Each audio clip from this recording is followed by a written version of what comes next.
Conferenza stampa stamani per illustrare il progetto Pegaso per la cultura, ideato specificatamente dalla sede universitaria Pegaso di Agrigento, che nasce dall'idea di valorizzare uno dei palazzi più belli del centro storico della città, sia in termini di conoscenza degli spazi pregiati della città che in quelli di socializzazione culturale con i cittadini, nell'ambizione di poter fare diventare la sede un preciso asse di obiettivi, un'istituzione culturale riconoscibile e fruibile.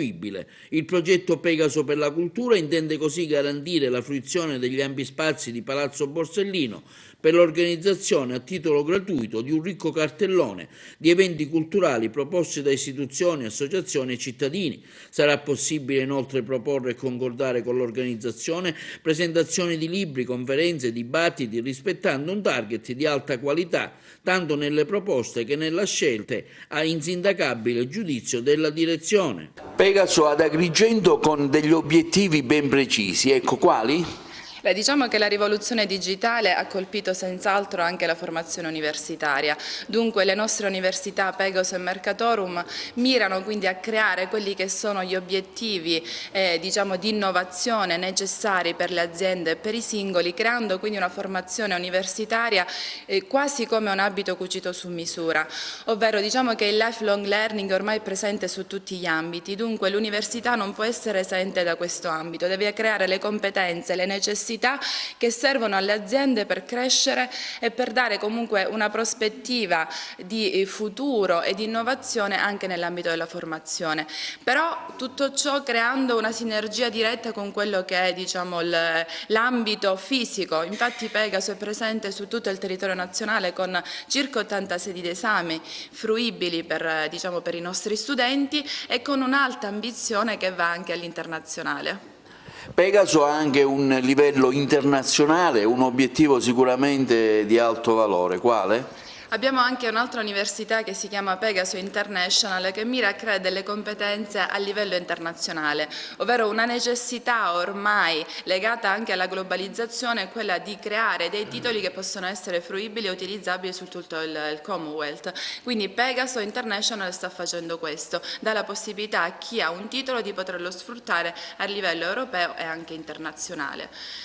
Un altro progetto ambizioso del nostro gruppo è quello del Principe di Napoli, che è un'università dell'enogastronomia, la prima nel sud Italia, che mira a creare delle competenze nell'ambito gastronomico e anche di conseguenza culturale legato a quello che è diciamo, il nostro plus italiano, ovvero la cucina.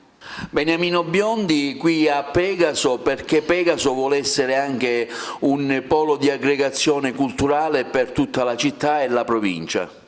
Sì, tra le ambizioni di Pegaso, sede universitaria che è stata presentata alcune settimane addietro, vi è anche la grande ambizione di potersi aprire alla cultura della città. Stamani si è presentato il progetto Pegaso per la cultura che intende proprio offrire i locali prestigiosissimi del Palazzo Borsellino, sito lungo l'asse della Via Atenea, uno dei palazzi più prestigiosi e antichi della città, per l'organizzazione di alcuni eventi culturali, soprattutto nei termini di presentazione di libri, dibattiti e conferenze.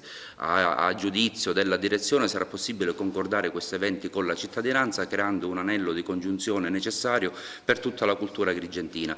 Talvolta negli anni si è sempre lamentato dal punto di vista degli operatori culturali o delle associazioni la mancanza di spazi pubblici o comunque gratuiti per l'organizzazione di eventi culturali. Ecco, Pegaso offre proprio questa opportunità, la gratuità di questi spazi per organizzare eventi che chiaramente debbono rispondere ad un target di alto livello. In qualche modo la socializzazione della cultura servirà non soltanto per l'elaborazione di una migliore offerta didattica dentro Pegaso, ma anche per arricchire e impreziosire la vita culturale di Agrigento tutta. Di un contatto direttamente col territorio? Sì, assolutamente un contatto col territorio, è proprio l'ambizione che vuole avere Pegaso, non vuole essere una sede universitaria mascherata, ma vuole essere una sede assolutamente pubblica, visibile, che possa interagire quanto più possibile con i cittadini. L'ambizione è quella di far diventare questa sede una vera e propria istituzione culturale di tutta la città.